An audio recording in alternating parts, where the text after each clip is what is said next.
Welcome to the name game. Workout number 68 is French press.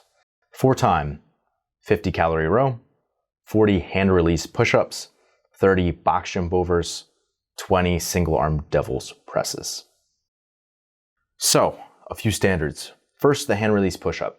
The hand release push-up is pretty simple. All you have to do is make sure that you actually show that you're releasing on the ground, so you pull your hands off. And then at the top, you just need to make sure that your elbows are completely locked out at the top of the rep. The other thing is that your body has to stay in alignment, right? So you can't sag your hips down and only move your upper body.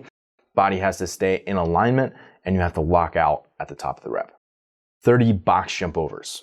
This is a 24 or 20 inch box respectively for males and females. So this is going to be exactly like the 2022 Open. So you have to jump up, but you have to also step down. So it's a mandatory jump up, step down over the box.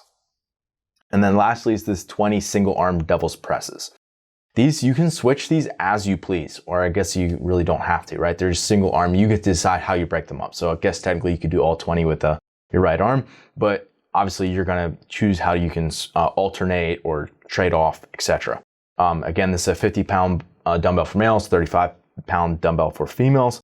The only other standard here besides just locking out overhead is that you have to touch your chest to the floor of each rep, no different than a burpee. So just make sure you're getting all the way down in each rep. Let's loop in Coach Chris and we'll talk about strategy.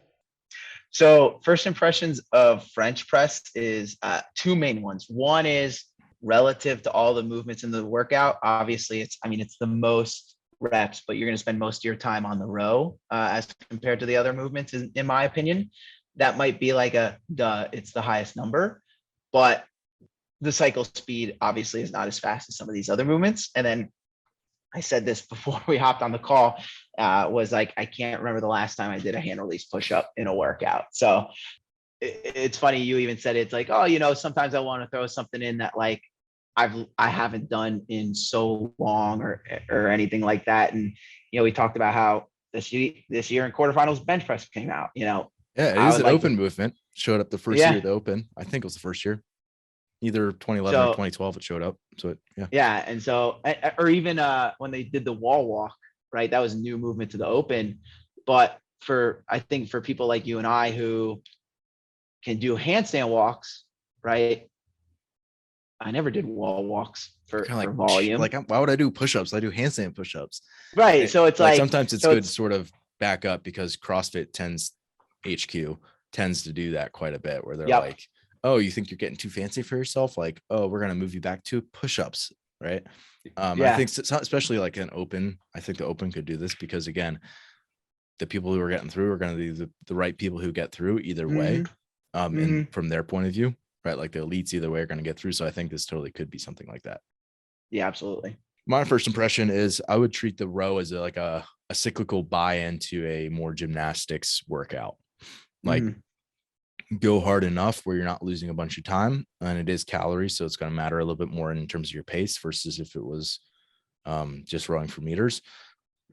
But besides that, just don't blow yourself up, but go hard enough where you're not losing a bunch of time there. To me, I see the big separators as the pressing movements, the handstand push-ups, hand release push-ups for for a lot of people, it's like either you have push-up capacity or you don't. Yep. And then how is that going to impact your devil's presses at the end? Yeah. And don't be surprised. Again, I'm going back into my memory bank for hand release push-ups, is that don't be surprised if your rear delts really start to get tired, because it's like that little bit of extension through here can across 40 reps. Again, it's like you don't think about that, but thinking back to when I would do them in a class setting, I remember my rear delts getting tired doing that. So don't be surprised if you feel that during those 40 reps. Yeah, especially if you're someone who has a tighter chest, you're working against your own tension. You're basically having to pull your scaps together each time you're doing that. It's almost like you're at a top of a chest bar or something. Right. Yeah, it definitely does matter.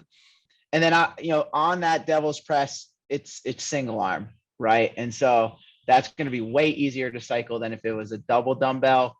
And so I would treat cycling that dumbbell very similar to a dumbbell snatch, where you do your burpee, you cycle the dumbbell above your head, transition it on the way down, put it to the ground, and then go into your burpee. That's probably what I would recommend for most people. If you have the coordination to be able to do touch and go power snatches with a dumbbell, then this should be basically no different. Right. The only thing that's different, really, because I've sort of played with this a little bit, is typically people have hex dumbbells, and when you're doing touch and go power snatches, you don't actually set it to the ground where you have to support your weight on it. So if it's turned at all, the handle, it's kind of weird, because then you're your wrist is at a weird angle and you're trying to do a one arm one arm elevated push up. Or if it comes down, it's the hex isn't at the right spot, and it wants to turn on you at the last minute. So it definitely requires a little bit more skill than a touch and go dumbbell snatch, because you have to sort of maneuver yourself so that you're if you're putting it down with this arm, you have to kind of get over so that you can do your push up. And then same thing when you switch hands, then it's you're either moving the dumbbell over or you're moving yourself over a little bit to be able to get into the right position for that. Sure. One arm elevated push up. So it's a little bit of an awkward movement. I would definitely get some reps in with a lighter dumbbell, just practicing that in your warm up, and getting efficient with it. Because if you're not efficient with it before you start, you're not going to be efficient with it when you got 20 at the end when you're blown up. Yep. I would just add that if these were, I think people have done, I'm guessing most people have done regular devil's presses, and they're oh, those are really hard.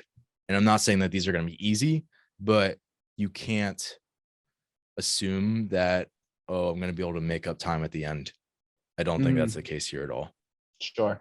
Yeah. I mean, the cycle speed on a devil's press is slower anyways. And so you're going to be able to move faster, but it's not like the cycle speed on a bar facing burpee, right? Or even the cycle speed on your box jump overs. That should be way faster. So yeah, you're going to want to, I would think about pushing the pace on those box jump overs and then immediately getting on the dumbbell. And then it's okay, I'm going to move fast relatively, but it's only going to be able to be so fast because I have to do a full burpee. I have to press it above my head, stuff like that. So yeah, you're going to want to have enough in the tank to move quick, but don't think that you're going to have the ability to have it be a serious all out sprint because of the nature of the movement. Agreed.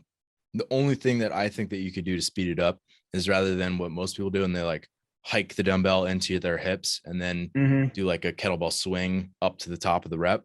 The only other thing you can do is do a dumbbell snatch, where you just rip it off the floor and go straight up overhead, where you don't have that change of direction with the dumbbell where it goes into your hip and then swings around. If you go straight up and straight back down, if you're someone who's strong and you have the capacity at the end to do it and you want to make up some time, I mean, that's really the only way that you're going to be able to move faster, besides just, being smooth with your reps. Right.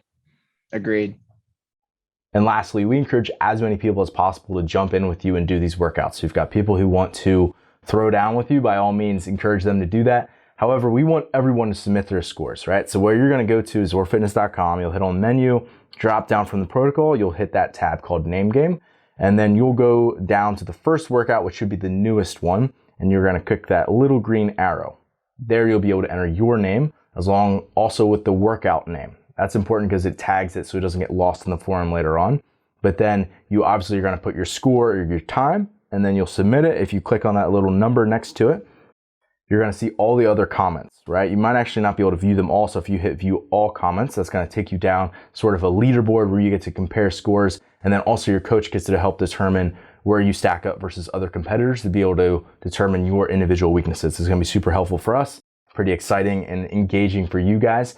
And if you're someone who's watching this, you're not a Zor Fitness athlete yet, I'll link to it below, but you can either check out the protocol or one-on-one coaching, and we'll reach out, see if you're a good fit.